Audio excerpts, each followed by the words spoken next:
Order management में कल बताया था कि नीचे लिखा है पेंडिंग ऑर्डर, पेंडिंग आ जाए, अप्रूव्ड ऑर्डर अप्रूव्ड हो जाए, दो डेट्स के बीच में कौन कौन से ऑर्डर थे वो आ जाएं। ठीक, अब खुद आप भी सोचना ना क्या क्वेरी हो सकती है, क्या मांग सकता है। ठीक, ये पहले दो काम जो हैं वो मुझे दिखाने हैं। ठीक, तो दिखाएगा, उसके पीछे कोई रीजन है तो आप लोग मेरे को जरूर दिखाओ, तो उसका कंप्लीट करना ही है। ठीक, तो आज हम शुरू करेंगे एपीआईज। तो एपीआईज क्या होती हैं, वैसे हमारे लिए नहीं, जब मैं कहता हूं बैकएंड डेवलपर वो एपीआई वाले ही होती है। मैं कहता हूं मैं फ्रंट एंड डेवलपर हूं, उसमें एंगुलर रिएक्ट ये आती है। एक तो एपीआई एप्लीकेशन प्रोग्रामिंग इंटरफेस, एक एप्लीकेशन प्रोग्रामिंग इंटरफेस एपीआई। एक तो सिंपल में दो चार एग्जांपल लूंगा, आपको पता चल जाएगा। पहली बात, एपीआई जो है ये डेटा कम्युनिकेशन के लिए यूज होती है। किसके लिए यूज होती है? डेटा कम्युनिकेशन के लिए। एपीआई जो है किसके लिए यूज होती है? डेटा कम्युनिकेशन के लिए। अगर डेटा एक सर्वर से दूसरे सर्वर से भेजना है, पर उससे पहले रिक्वायरमेंट है कि जरूरत क्यों भी आप एपीआई क्यों पढ़ रहे हैं, पहले डिस्कस होना चाहिए। तो देखो, आपने बड़ा सिंपल एग्जांपल है जो आप आराम से समझ सकते हो। आपने सर्च किया जी, आपने बॉम्बे जाना, ठीक, तो आपने गूगल पे सर्च किया, ठीक, flight from Chandigarh to Mumbai, ठीक, या किसी भी सिटी में।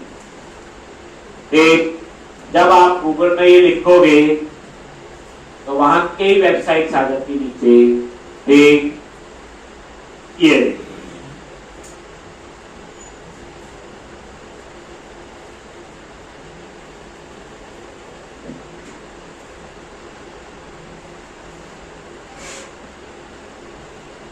चंडीगढ़ टू दिल्ली, गोवा, कोई भी चूज करो। ठीक, ये देखना लिखा आपने, यहां पे cleartip.com एक वेबसाइट ये आ गई।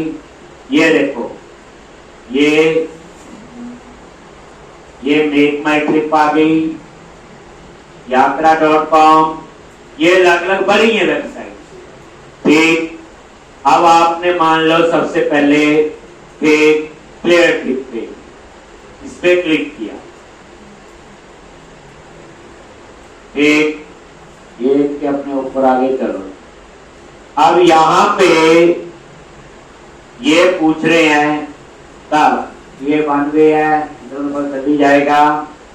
ठीक, और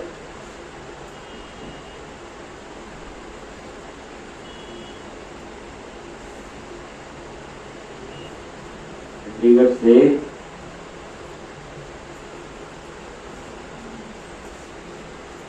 मान लो सर्च। अब ये सर्च कहां करना है? ये देखो,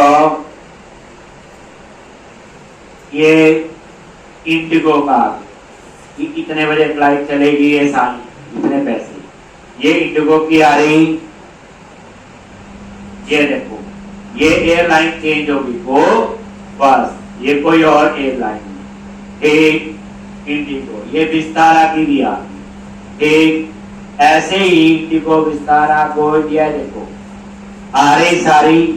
जितनी भी एयरलाइन गोवा जाती होगी उस डेट को उनकी डिटेल यहाँ पे आ रही है। अब आप इस चीज को समझो। अब ये जो डिटेल आ रही, ये जाएगी इतने बजे आएगी, बाद में इसकी बुकिंग करोगे, सीट बुक दे बताएगा फिल हो चुकी है कि नहीं, सारी डिटेल आएगी। क्या ये डिटेल cleartrip.com से आ रही? नहीं, cleartrip.com, makemytrip.com, booking.com, yatra.com, ये तो एक आपको इंटरफेस प्रोवाइड करते हैं डिस्प्ले। बस एक डेटा जो एक्चुअल में आ रहा है वो इंडिगो के डाटाबेस से आ रहा है, विस्तारा के डाटाबेस से आ रहा है, एयर इंडिया के डाटाबेस से आ रहा है, एक गो एयर के डाटाबेस से आ रहा है, वही से आ रहा है, उन्हीं को पता है। वहां से यहां डाटा प्लेट को पता कहां कौन सी फ्लाइट नसीब है कि नहीं। एक वो सारी डिटेल उसी कंपनी के डाटाबेस से आ रही है। सारा का डाटाबेस अलग होगा, एयर इंडिया का अलग होगा, इंडिगो का अलग, ऐसे और एयरलाइंस का अलग। एक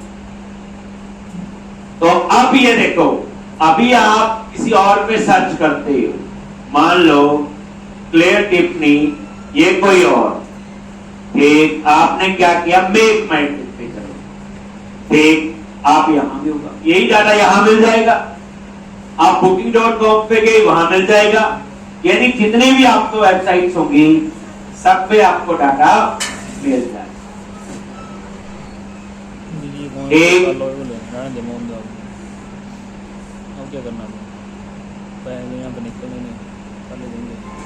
PHP बनाई, किसी की पाइथन में बनी होगी पाइथन में बनाएगा, जिसमें बनी होगी उसमें इतने बनाएगा, बना। अब इन एपीआई को इसको दे रहे, क्लियर ट्रिप वालों को दे रहे। अब क्लियर ट्रिप वालों ने अपनी वेबसाइट बनाई है जावा में, मेक माई ट्रिप वालों ने बनाई पाइथन में, ऐसे किसी और ने बनाई जावा में, .NET में। तो आपका क्वेश्चन यह था सबके लिए एपीआई अलग अलग बनानी पड़ेगी? नहीं। जैसे विस्तारा वाले मान लो जावा बनाई एप्लीकेशन, वो जावा में एपीआई बनाएंगे, वही एपीआई पीएचपी वाले को भी चल जाएगी, वही एपीआई पाइथन वाले को भी चल जाएगी, वही एपीआई .NET में भी चल जाएगी। ठीक, यानी वही एपीआई सबके साथ चल।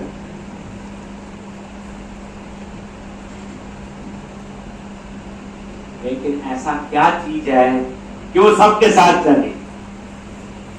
तो याद रखना, कोई ऐसा डेटा का फॉर्मेट है जो सबको समझ, ऐसा डेटा का फॉर्मेट है जो सबको समझ, ठीक, ऐसा ही होगा। तो वो जो डेटा का फॉर्मेट होता है वो JSN चलता है। क्या चलता है? JSN, JSON। तो अब लोग चाहते हैं कि मेरी वेबसाइट में भी आपका प्रोडक्ट आनी चाहिए। वहां से हम सारे प्रोडक्ट की डिटेल लेंगे और वो एपीआई देंगे, मान लो ईबे वालों को दे देंगे, अमेज़न वालों को दे देंगे, और वो मेरे डाटाबेस से प्रोडक्ट वहां डिस्प्ले करवाएगा। लेकिन कोई प्रोडक्ट ऐड नहीं कर सकते, अपडेट नहीं कर सकते, डिलीट नहीं कर सकते। आप अपनी प्रॉब्लम देखो, आपकी प्रोडक्ट साइट लाइव होगी, आपको यूजर बड़े अच्छे अच्छे प्रोडक्ट आ गए, आप चाहते हैं मेरी से तो शॉपिंग हो रही, ईबे भी अच्छी पॉपुलर है, वहां से भी हो, booking.com उससे भी हो, तो आप क्या करो, एक एपीआई बनाओ और कोई एपीआई इसको दे दो, booking.com या जो भी है, ebay.com, जो ये प्रोडक्ट सेल कर, यही तो होता है। आप गूगल में सर्च करते लैपटॉप लेना है, नोवो की डिटेल आ जाती है, ईबे पे डेल की भी आ जाती है, तो आपकी डाटाबेस से है, उन्होंने उसकी एपीआई बना के दी है। अब ईबे वालों को थोड़ी पता प्रोडक्ट है स्टॉक में कि नहीं, वो ऑर्डर देके बैठने हैं, पैसे देके बैठने बाद में ऑर्डर हो ही ना डिलीवर। सारी डिटेल रियल टाइम आती है, और क्या आती है? Real time. आज समझाई, एपीआई का कंसेप्ट है डेटा कम्युनिकेट करना। हम वेब एपीआई बनाएंगे ASP.NET कोड, दैट्स व्हाई उसका नाम आप ये भी कह सकते हो वेब एपीआई। जब हम ये एपीआई बना देंगे, फिर ये जावा वाला भी कंज्यूम कर सकता है, PHP वाला भी, पाइथन वाला भी, और एंगुलर तो हम भी करेंगे आगे, एंगुलर वाला भी, रिएक्ट वाला भी यूज कर सकता है, कोई भी चाहे उसे यूज कर लो। हमने तो एक एपीआई करना है। अब वो एपीआई लोग बनाना सीखेंगे। कोडिंग तो करने की जरूरत नहीं, पुरानी ही चीजें यूज होंगी एक, बट थोड़ा बहुत तो मैं पता ही आपको कैसे प्रोजेक्ट बनवाते हैं, इतना तो पता चल गया होगा। थोड़ा बहुत और एनाफिल करेंगे यहाँ पे। अब आपको ऊप्स की सही यूजेबिलिटी पता होगी। हम जनरली कहते हैं क्लासिक पढ़ते हैं, क्यों पढ़ते हैं रीयूजेबिलिटी, लेकिन वो सही आंसर नहीं है। रीयूजेबिलिटी का तो सही आंसर आपने प्रोजेक्ट में दिया है, जो जेनरिक रिपॉजिटरी बनाई देखा, वो है एक्चुअल रीयूजेबिलिटी। अगर जी रीयूजेबिलिटी अपने फंक्शन है 4 बार कॉल कर ली, रीयूजेबिलिटी वो है जो सबके साथ चले, सबकी क्लास के साथ चले, सभी टेबल्स के साथ चले। दिखाइए आपने एक वैसी कहानी फिर यूज होगी यहाँ पे। जेनरिक रिपॉजिटरी बताऊंगा, नॉन जेनरिक रिपॉजिटरी बताऊंगा, और कुछ नहीं। वैसे ही समझा है, एपीआई कुछ नहीं है, एक यूआरएल। ठीक है जी, एपीआई कुछ नहीं है, एक सिंपल यूआरएल है जिससे वो डाटा आएगा। ठीक, वो हमने करना, और डेटा किस फॉर्मेट में आएगा। तो आप ये आंसर आज देने के कैपेबल हैं कि एपीआई क्यों पढ़ते हैं। अगर आपको डाटा, अपना डाटाबेस से डाटा किसी और को देना है, हम डाटाबेस नहीं देंगे, हम एपीआई बना के देंगे, जो देंगे वो ही कर सकते। अगर मैंने उसको बोला प्राइस नहीं देखना तो नहीं देख सकता, हम एपीआई में नहीं देंगे प्राइस। एक यही है, एयरलाइन का इतना बढ़िया एग्जाम्पल समझाया। एक आप ये क्या बोलते मूवी में बुक माई शो में जाते हैं, क्या होता वहां, ये थिएटर, ये मूवी, ये वो आता ना वहां पे, कैसे पता चलता कौन से थिएटर में कितनी सीटें खाली हैं? बुकिंग माई शो वाले तो बैठे हैं वहां पे, ऐसे तो आता ना। ये भी आपके थिएटर अलग अलग होती हैं, कोई किसका कोई किसका। एक वहां भी एक प्लेस से डाटा है। एक कई बार लाइव मैच आ रहा होता है 6 वेबसाइट्स में, मैच तो एक जगह चल रहा है, एक ही डाटाबेस है, डाटाबेस तो वहीं से आता है ना। उन्होंने भी एक एपीआई बनाई होती है। हाँ, इसके बदले में पैसे लेते हैं कि यार हमारा मैच दिखाने में पैसे होता ही है, जो टर्म एंड कंडीशन होती है उनकी पैसे लेते हैं। उसके सारी एपीआई फ्री भी नहीं होती, भी एक ऐसे ही आपको रिजल्ट दिखाना है। मान लो एक यूनिवर्सिटी है, उसके अंदर 500 कॉलेज हैं, कुछ कॉलेज वालों ने अपनी वेबसाइट बना ली और वो चाहते हैं हमारे कॉलेज के बच्चे रिजल्ट हमारी वेबसाइट पे देखें, यूनिवर्सिटी के न जाना पड़े। यूनिवर्सिटी वाले क्या करेंगे, बना देंगे। हाँ जी, रोल नंबर इनपुट लेंगे और उस रोल नंबर का रिजल्ट उनको रिटर्न करके दे देंगे। अब कॉलेज वाले तो सिंपल एक पेज बनाएंगे रिजल्ट का, उसके एपीआई के साथ कनेक्ट करेंगे, आ जाए करेगा। उसके बदले में यूनिवर्सिटी वाले कुछ पैसे ले ले, मेहनत करनी पड़ेगी उनको एपीआई बनाने के लिए। एक जब भी डाटा एक जगह से दूसरी जगह जाता है, वहां पे आपको एपीआई यूज हो। मेरे जी आज हम वही सीखेंगे, हाउ टू क्रिएट एपीआई। पहला पॉइंट है डेटा कम्युनिकेशन, दूसरा पॉइंट है सबसे इंपॉर्टेंट डेटा फॉर्मेट, जेएसएम, जो सबको समझाता है। एक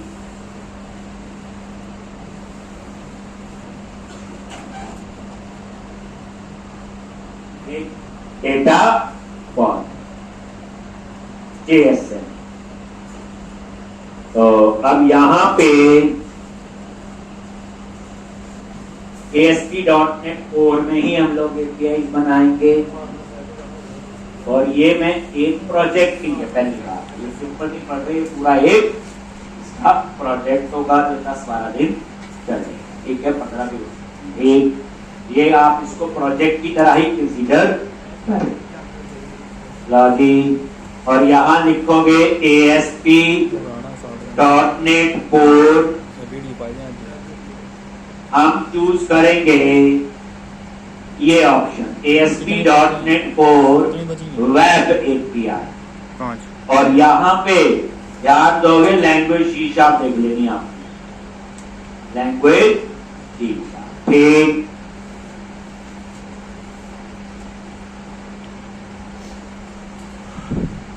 मैंने देखा शीशा इंटरव्यू TCS में 2 मिनट के बाद वो एग्जाम बिल्कुल उसको नहीं क्या पूछा बस क्लास से उससे रियलिस्टिक होती है ये कर रहा अभी तो क्या रहा है। तो यहाँ प्रोजेक्ट का नाम है एक, पहले API बनाएंगे फिर उसे फ्रंट एंड में कॉल कैसे करना, 2 एप्लीकेशन बनेंगे।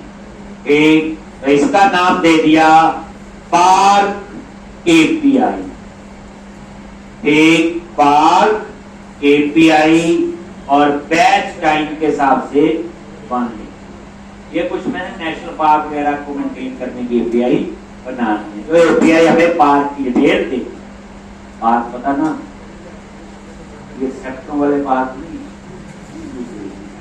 एक पता चल जाएगा अभी। लो पार्क API लो _1 बैच के टाइम एक कहां सेव करना है, तो जहां आप सेव करना चाहते हो D ड्राइव के अंदर ASP.NET कोड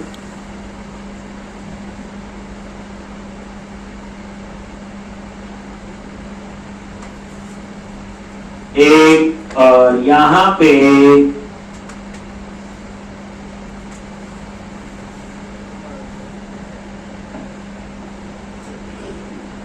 ये फोल्डर कहां सेव करना है, पार्क API 1 नेक्स्ट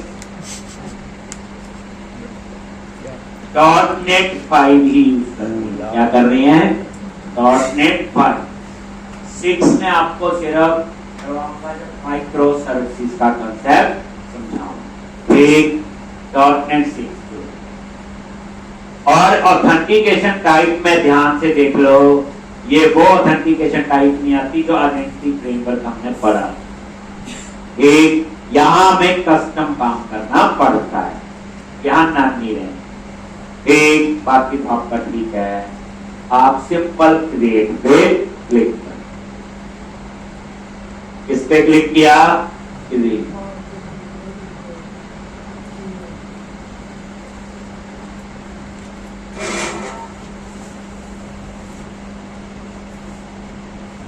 एक तो पहली बात API बनाएंगे, मैं बैकएंड डेवलपर हूं। अब टेस्ट तो फ्रंट एंड में होती है, फ्रंट एंड वाला बंदा अलग है, ये जॉब पोजीशन होती है।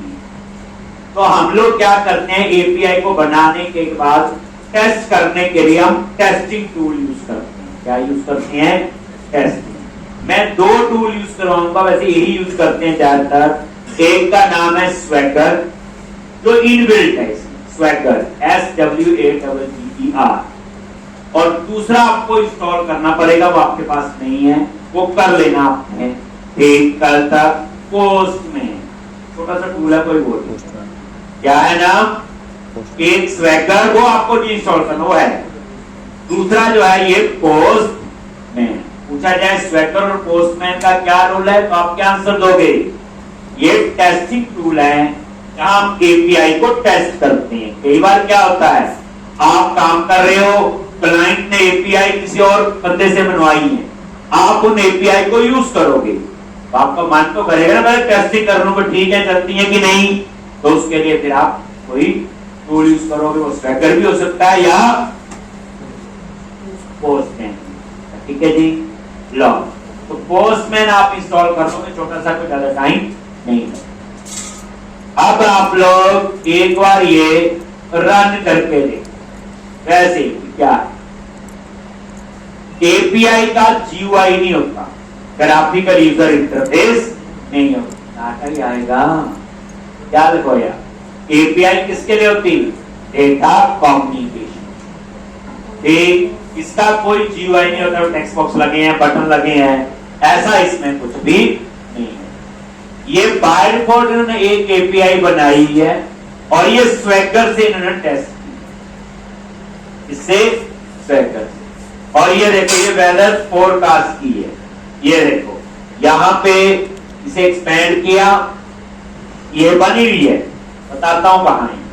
और यहां पे गए ट्राइट आउट पे क्लिक करो, जैसे आप इस पे क्लिक किया फिर क्लिक करो एग्जीक्यूट, और जैसे आप एग्जीक्यूट पे क्लिक करोगे यहां कुछ डेटा आ गया, ये देखो, इसका मतलब ये एपीआई बनी है, ठीक बनी है, टेस्ट है, डाटा आ ठीक, इसलिए मतलब कहने का ये एपीआई ठीक है। कई बार क्या होता है, कोई पता चले वर्जन की प्रॉब्लम है तो एक बार टेस्ट ठीक। अब आप ये देखो कहां पे गए, सॉल्यूशन एक्सप्लोरर ठीक, और यहां पे ये देखोगे कंट्रोलर, कहानी वही है, कंट्रोलर है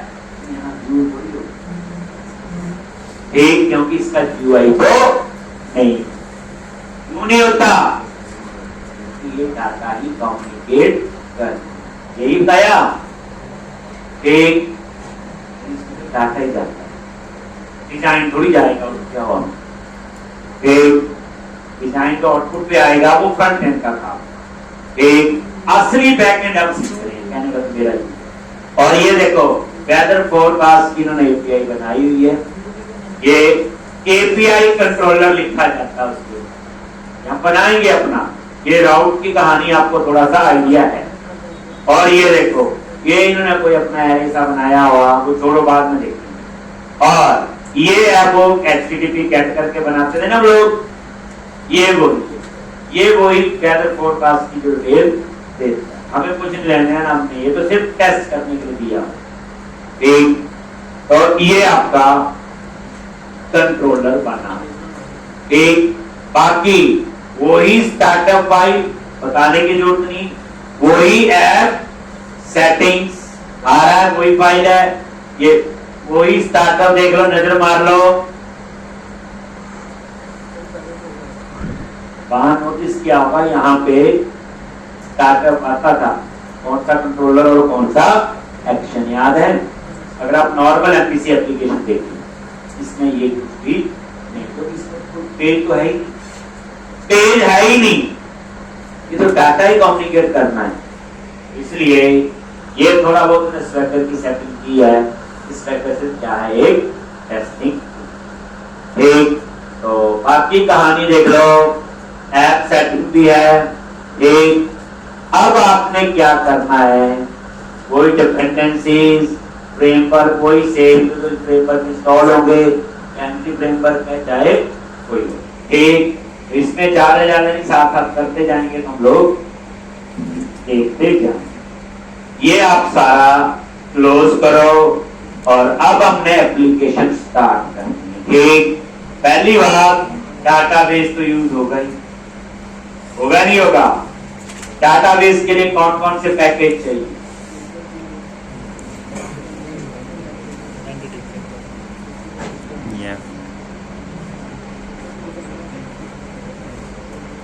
एंटिटी फ्रेमवर्क कोड, और बोलो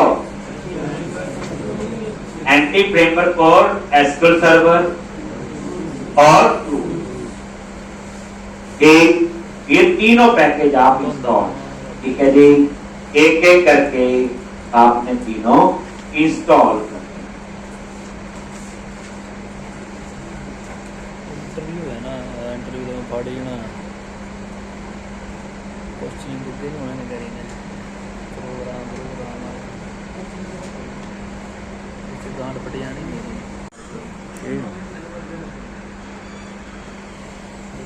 समझ नहीं आते कुछ कितना क्या तो सबसे पहले तो टूल्स में जाओ, नगद पैकेज और मैनेज नगद पैकेज फॉर ठीक है जी, और ब्राउज पे गए, सबसे पहले एंटिटी फ्रेमवर्क, नॉर्मल फ्रेमवर्क नहीं एंटी फ्रेमवर्क को देखोगे कहां पे है, एंटिटी फ्रेमवर्क को देखो, नजर आया कहीं, चला गया ऊपर नहीं, यही तो है एक एंटिटी फ्रेमवर्क को और ये प्रोजेक्ट आपने टिक कर दिया, पाथ API _1 और यहाँ पे वर्जन यूज करना 5 वाला लास्ट, क्योंकि .NET 5 है, .NET 6 नहीं। ठीक, मैं 6 आपको करवा दूंगा। 6 में सिर्फ इतना ही फर्क होगा कि उसमें ये चेंज है और उसमें ये चेंज, बाकी सारी चीजें आपकी हमने पढ़ी है वैसे ही काम करें। तो अभी 5 सिलेक्ट किया हुआ तो 5.0.7 और इंस्टॉल देखिए, एक और आई असेट, तो ये पैकेज हो गया इंस्टॉल। अब उसके बाद दूसरा पैकेज भी यही ढूंढ लो, इस नाम से है, ये है ये .SQL सर्वर, लिखा रहा आगे .SQL सर्वर, वही प्रोजेक्ट और यहाँ पे 5.0.7 कौन सा है, ये .SQL सर्वर और इंस्टॉल अगर करना यही चाहिए, 3 पैकेज इंस्टॉल और आई। तीसरा बोलो टू, इस पे क्लिक किया और वही प्रोजेक्ट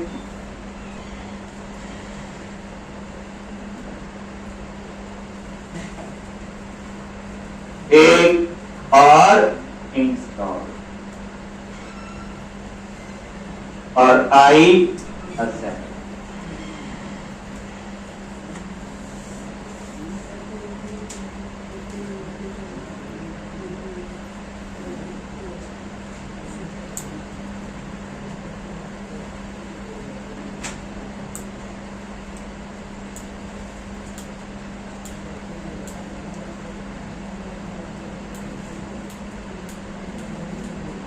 हो गए तीनों पैकेज, बस इतना ही चाहिए और चेक कर लो। ये देखो, इसमें कोई पैकेजेस डॉट कॉन्फ़िगर नहीं होता, सीधा प्रोजेक्ट पे क्लिक करो, ये देखो, और ये तीनों पैकेज इंस्टॉल हो ले रहे जी। तो पुरानी चलेगी, अब आपको मुश्किल नहीं लगेगा। अब आपने नेक्स्ट क्या करना है बोलो, इसमें प्रॉपर लेयर बनानी है, तो जैसे प्रोजेक्ट में लेयर थी अलग अलग, इसमें भी लेयर होगी, लेकिन इसमें थोड़ा सा अलग होगी, चीजें नहीं। एक आंसर आपको देना पड़ेगा कि एपीआई क्यों पढ़ते हैं। पहले अपने माइंड को बिल्कुल समझना है कि एपीआई क्यों पढ़ते हैं, पहली बात तो यही है। और तो लेंगे कोड तो हम कर ही लेंगे, वो मैं जितने एग्जांपल दिया आप उस चीज में आप देखोगे। और मेरे को लगता है कि जितनी एप्लीकेशन आपने देखी होगी आपको ये लगेगा कि हर प्रोजेक्ट में एपीआई की जरूरत है। आपने प्रोजेक्ट बनाया, गूगल की एपीआई यूज की है, फेसबुक की एपीआई यूज की, स्काइप की एपीआई यूज की, हमने थोड़ी बनाई, स्काइप का यूआरएल था, खुद देखो। इसलिए वो सारी ही एपीआई तो गूगल ने बनाई, कोई फेसबुक ने, कोई स्काइप में, तो आप उनसे कम थोड़ी हो। अब आपकी बारी है ऐसी एपीआई बनाना। सबसे पहले एपीआई बनाना सीखना, वो आपको आ जाएगी 5-7 दिन। सबसे मेन चीज होती है सिक्योरिटी। जब आप अपनी चीज किसी को दे रहे हो, उतनी सिक्योर हो जितनी बताई है, और उतनी सिक्योर हो जितनी दी गई उतनी ही यूज करे। इतनी सिक्योर हो कि आगे ना बेच दे। उन चीजों पे मेन कहानी बनती है, तो इसलिए एपीआई नहीं पढ़ेंगे, एपीआई और सिक्योरिटी के लिए एक नई चीज पढ़ेंगे, JWT, JSON वेब टोकन। बड़ी डिमांड में ये जितनी भी आप एप्लीकेशन देखते हो, पेपाल, सब में यूज होता है टोकन वाला कंसेप्ट, JWT। पहले अभी लिखो ना, पहले हम ये पढ़ेंगे, JWT अप्लाई करेंगे। यहाँ 2 नए टॉपिक आपके होंगे, एपीआई भी प्लस JWT, और तो होंगे। चलो अब हम सबसे पहले बनाएंगे मॉडल। क्या बनाएंगे? मॉडल। ठीक, तो एक मॉडल्स फोल्डर बनाओ ठीक, जो अभी बाय डिफॉल्ट नहीं बना हो, क्योंकि सिंपल एपीआई प्रोजेक्ट है, उसको नहीं पता मॉडल की डिमांड है हमारी, बट हम ही है ऐड, और यहाँ पे न्यू फोल्डर। जिन चीजों का हमें नॉलेज है उस पे ज्यादा टाइम नहीं लगाएंगे। मॉडल ये है, मॉडल का कहानी आपको पता है। अब इस मॉडल के अंदर आप लोग जो मॉडल चाहिए, ठीक, पहले में एक मॉडल बना के चलाएंगे, फिर दूसरा ऐड करेंगे, ताकि सेम कंसेप्ट 2-3 बार हो। तो अब हमने नेशनल पार्क का बनाना है। क्या बनाना है? National park. एक मॉडल बनाएंगे नेशनल पार्क। तो मॉडल पे राइट क्लिक करो, ऐड क्लास। एक जो मैं आपको प्रोजेक्ट में दी है ना, प्रैक्टिस हो जाएगी, 2 डेट्स के बीच का डाटा कैसे आएगा, पेंडिंग ऑर्डर कैसे लेने हैं, क्योंकि हमने तो सिंपल वेयर में प्राइमरी की कॉलम ही ज्यादातर यूज किया होता है। इससे आपको एनी और एक बल्क स्टेटमेंट, बड़ा कुछ चीजों का आपको नॉलेज होगा। इसलिए मैंने वो जो दिए हैं 3-4 काम, जब आप कर लोगे, मुझे दिखाने हैं, उसके बाद मैं आगे दूंगा। एक आप प्रोजेक्ट में ये भी ऐड करो। एक दिन मैं आपको नेक्स्ट वीक अपना प्रोजेक्ट दिखा दूंगा, इसमें क्या क्या और आप लोग कर सकते हैं, मैंने किया हुआ था। एक नेशनल पार्क आगे, एक और इसमें क्या क्या कॉलम लेने हैं, तो कॉलम की कहानी तो मैंने भी क्या करनी है, पता है ना। ये कॉलम हम लोग ले लेंगे। अब इनसे पता चल जाएगा आपको कि क्या है। नेशनल पार्क आईडी, नेम, कौन सी स्टेट में, ये नेशनल पार्क, एक यूपी में, एचपी में, कहां, और नेशनल पार्क की प्रोडक्ट में एक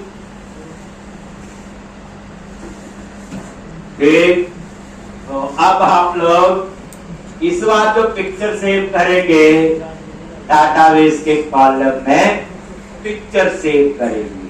पिछली बार पिक्चर का पाथ स्टोर किया था, याद है? वो आ गया, कोई क्लाइंट कहता है वो तो एक प्रोडक्ट की फोटो कर भी देगा, क्या फर्क पड़ेगा। लेकिन बैंक में सिग्नेचर है, सिग्नेचर इमेज होती है, वो कहते सिक्योर है, तो मैं उसको कहां सेव करूंगा? डाटाबेस के टेबल के कॉलम में। इसलिए पिक्चर की डाटा टाइप क्या ली? ये चीज सीखनी है। हमेशा मैं कहता हूं, सब कुछ नहीं आपने माइंड में रखना, पुराना आता है, जो नई चीज लगी उस पे जोर लगाना है। 90% पुराना आपको पता है, इसलिए ये पिक्चर हो, समझा गया? यानी हम डाटाबेस के कॉलम में कैसे पिक्चर सेव करते हैं, अभी नहीं हम अभी हमारा जो लॉजिक था, पिक्चर को सेव करते हैं इमेजिन फोल्डर में और पाथ स्टोर करते हैं, और आप एक्सपर्ट हो गए। अब डाटाबेस सेव करते हैं। उसके बाद क्रिएटेड और एस्टैब्लिश, पता ही है कब क्रिएट हुआ और कब ये एस्टैब्लिश हुआ, डेट होगी, वैसे कुछ एक्टिव लगा देंगे, एस्टैब्लिश डेट से कुछ बात की होनी चाहिए, ऐसे होता है ना कई बार। पता क्रिएटेड और एस्टैब्लिश में बात तो बताइए ना, एक बार उद्घाटन करते हैं, एक बार चालू करने में उद्घाटन होता है, कर लेना आप अपने आप। नेशनल पार्क एक मॉडल बना, ठीक है जी। पहले इसी पे ही पूरी प्रोसेस रिपोजिटरी का क्या क्या कहानी बनी, फिर दूसरी इसमें और टेबल बनी एक, बट ये समझ आ गया नेशनल पार्क की डिटेल है। कल को उसमें नेशनल पार्क घूमने जाना है, डिटेल आएगी, फिर रूल, बड़ा कुछ और भी होता है। तो हमने कोशिश की हुई है कि कितनी चीजें जितनी हम लोग कर सकते। एक नेशनल पार्क अब हम लोग बनाएंगे। उसके बाद एक आप लोग डेटा और उसमें एप्लीकेशन में भी कॉन्टेक्स्ट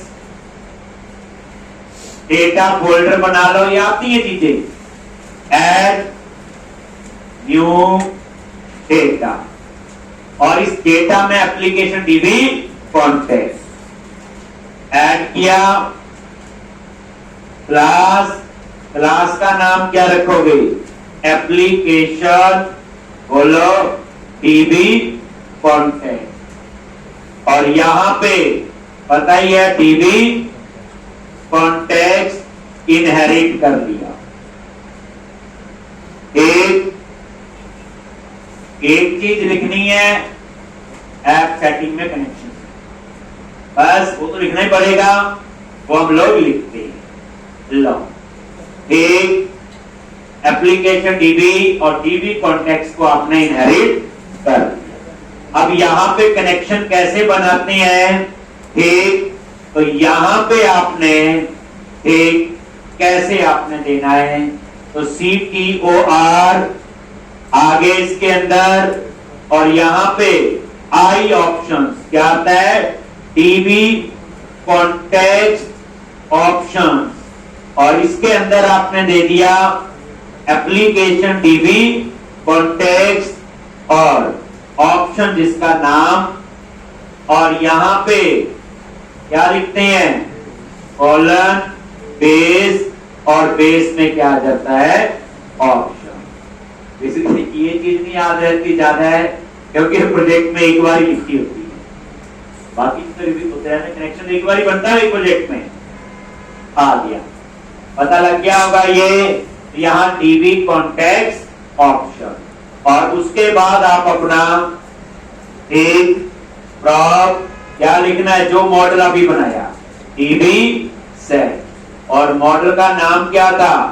नेशनल पार्क। ये चीजें आपको सारी आती हैं। एक, और ये आपका नेशनल पार्क नाम से। एक, अब सिंपल एमपीसी में पढ़ाते हैं, ये आपका आ गया कोड में। ठीक हो गया। बट आपको याद होगा सिंपल में तो हम लोग कॉमन एसटीआर यहां लिखते थे, इसमें ऐसे नहीं है। इसमें क्या करना पड़ेगा? पहले दो जगह कोड लिखना है, एक ऐप सेटिंग डॉट जेएसएन में कनेक्शन सिंक, और दूसरा कोड लिखना है स्टार्टअप के अंदर। और आपको बताएं .NET 6 के अंदर स्टार्टअप वाली फाइल, जब वो पढ़ाएंगे तब बताएंगे वो कोड हम लोग। हाँ, अगर वैसे पहले पढ़ी हो ना, दूसरी करने तो हफ्ते बंदा अपने आप आराम से उसमें स्विच कर सकता है। ठीक, ये लो हो गया। अब आपने क्या करना है? ऐप सेटिंग डॉट जेएसएन में जाओ, और वहां पे आप अपना कनेक्शन बनाओ। क्या बनाओगे? Connection. App setting dot JSON. एक ये लो आ गया, और यहां पे कनेक्शन सिंक जैसे आप लोग लिखते हैं, तो यहीं पे आगे क्या लिखोगे? Connection sync. याद है जैसे वेबकॉन्फ में लिखते थे पुराने वर्जन में, यहां कहां लिखते हैं? पर पहले हमने 2-3 बार ये कोड लिखा हो। ठीक, और यहां पे कनेक्शन सिंक का नाम दे दिया कौन?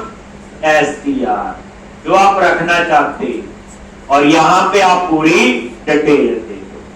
ठीक है जी, क्या लिखेंगे? सर्वर का नाम देना होगा, डाटाबेस का नाम देना होगा, लॉगिन सर्वर। आगे सर्वर का नाम जो मेरे लैपटॉप पे है, /, क्या आएगा? SQL एक्सप्रेस, और उसके बाद डेटाबेस क्या आएगा? किस नाम से डाटाबेस बनाना है, ऐसे लिखते हैं। कुछ और है? डाटाबेस नाम दे दिया DB_NP national park API _1 batch time के साथ, कुछ भी नाम हो सकता है, ऐसे रख सकते हो। उसके बाद क्या लिखते हैं? एक मल्टीपल एक्टिव, आगे रिजल्ट, सेट होता है, सेट्स होता है या सेट इजिकल टू ट्रू। एक, हाँ एक और चीज लगे लिखने को, बोलो। एक integrated security is equal to true. इसकी जगह ट्रस्टेड कनेक्शन भी हो सकता है। ये डबल स्लैश लगानी है एस्केप सीक्वेंस के लिए। Multiple active result sets true. ये गलती होगी, जब डाटाबेस बनाएंगे तो पता चल जाएगा। तो ये कुछ नहीं है, पुराने प्रोजेक्ट से उठा लो, वही लिखना, डाटाबेस का नाम चेंज करो, बाकी वही चल जाए।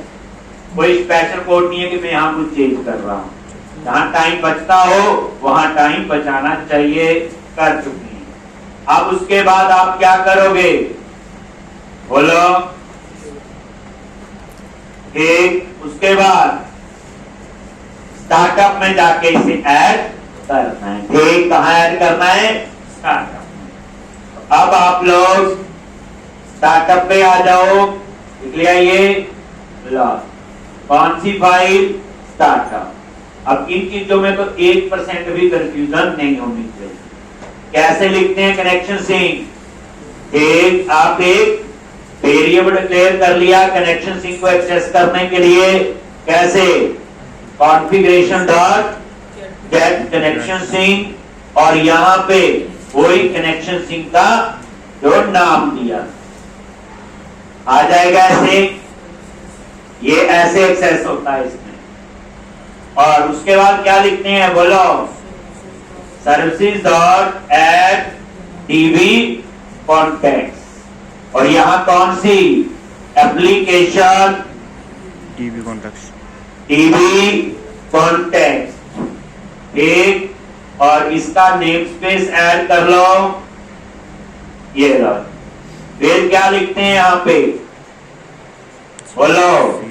ऑप्शंस, आगे कुछ ऐसे, आगे ऑप्शंस और क्या लिखते हैं, यूज एसक्यूएल सर्वर, और उसके बीच में कनेक्शन स्ट्रिंग, बस जो ऊपर आपने डिक्लेयर किया। एक और एंड विद सेमीकोलन, और इसका नेम स्पेस ऐड कर। एक बड़ी दूसरे से देख रहे हैं, देखो ये सब किया हुआ। जब नया होगा ना, मैं खुद ही रुक जाता हूँ। आपको अगर मैं बोलूं क्या नहीं नेशनल पार्क मॉडल बनाना है, ये कॉलम है, बाकी कहानी आप खुद ही बना दो। ठीक है जी, मॉडल बनाएंगे, कनेक्शन सिंक लिखेंगे, स्टार्टअप में कॉल करेंगे, अपने आप हो जाता बाकी चीजों का। ठीक, तो इस तरह से ये हो गया। मेरे ख्याल से बचा कोई स्टेप, आप बताओ। अब हम लोग माइग्रेशन चलाएंगे और अपडेट डाटाबेस। हो सकता है कनेक्शन सिंक में कोई गलती ना हो हमसे, वो हम चेक करें। ठीक है जी, ये साथ साथ प्रैक्टिस कर लेनी। इसके भी कम से कम 2 प्रोजेक्ट बनाने, 2 कॉपी, मतलब 2 प्रोजेक्ट मतलब 2 कॉपी। ठीक, तो इसमें भी कहानी चेंज होने वाली ही है। एक लॉजिक शुरू के इसके किरदार कॉमन ही है जो आपने पहले पढ़े, बाद में आएंगे। लॉजिक पैकेज मैनेजर कंसोल, क्या लिखना है, बोलो जल्दी। ऐड हाइपर माइग्रेशन, यहां इनेबल करने की जरूरत नहीं होती, पता ही है। और ये इनेबल, सीधा एक स्टेप बच जाता। पुराने वर्जन में इनेबल माइग्रेशन थी, इसमें सीधा ऐड हाइपर माइग्रेशन। एक हो गया, और ये देखो माइग्रेशन नाम से फोल्डर भी बन। और ये देखो, ये आपकी वो नेशनल पार्क के लिए हमें यहां देखने का मन क्या है, इमेज के लिए क्या लिया, देखो ना, बाकी तो बताइए क्या लिया हुआ, वेर बाइनरी मैक्स। कि अगर डाटाबेस में इमेज स्टोर करनी तो उसके लिए क्या डाटा टाइप है, वेर बाइनरी मैक्स, और जिसके आगे मैक्स लगा हो उसका साइज होता है 2। समझा गया, वेर बाइनरी, बाइनरी 0 में स्टोर करेगा। बाकी तो बताइए, चीज वो याद रखो जो आपको नहीं पता है, बाकी तो आती है चीजें, बाकी पे फोकस करने की जरूरत नहीं। अगर आपको पता चले मॉडल बनाना है तो आप कर लोगे ये काम। और उसके बाद आपने क्या लिखना है यहां, बोलो।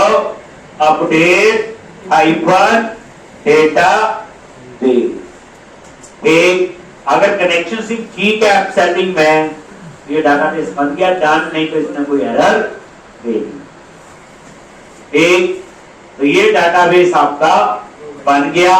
तो इस तरह से यहां तक की कहानी आपको पता चलती है। डेटाबेस बना है, वो आप लोग सर्वर एक्सप्लोरर में देख सकते हैं। पुराने अब पता है, इतना बताने की जरूरत नहीं, एरर आ जाए।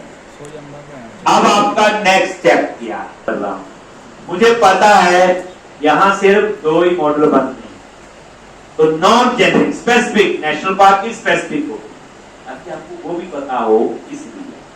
ठीक, तो अब आपकी यहां रिपोजिटरी फोल्डर बनाएंगे और वो इसके अंदर आई रिपोजिटरी। फिर रिपोजिटरी के बाद एक नया कंसेप्ट आएगा, डीटीओ, डेटा ट्रांसफर ऑब्जेक्ट। हम वो जो कंसेप्ट है वो सिर्फ एपीआई में ही शुरू करता है। जो क्लाइंट है जिसको एपीआई देनी, तो मैं चाहता हूं वो डायरेक्ट मेरे मॉडल को ना एक्सेस कर पाए, जो टेबल बनाया है। पढ़ पाया तो नहीं कर सकता, कल लड़ाई होगी आपकी। ठीक, तो इसलिए अब लेयर चेंज है, मॉडल बनेगा, रिपोजिटरी बनेगी, जेनरिक रिपोजिटरी बनेगी, फिर मॉडल की रिपोजिटरी बनेगी, फिर एक नई लेयर ऐड होगी, डीटीओ, जो पहले हमने नहीं यूज की। पर दिमाग से कल लाना पड़ेगा उसके लिए। तो याद रखना, अब जो चीजें पढ़ रहे हैं ये थोड़ी फास्ट भी होगी मेरे ख्याल से। जहां नहीं आती होगी, नई चीज होगी, उसी पे टाइम लगाएंगे। और बाकी यानी कि अगर मैं 15 लेक्चर कह रहा हूं या 12 इसके लगाने हैं, तो 12 नहीं होंगे, 4 से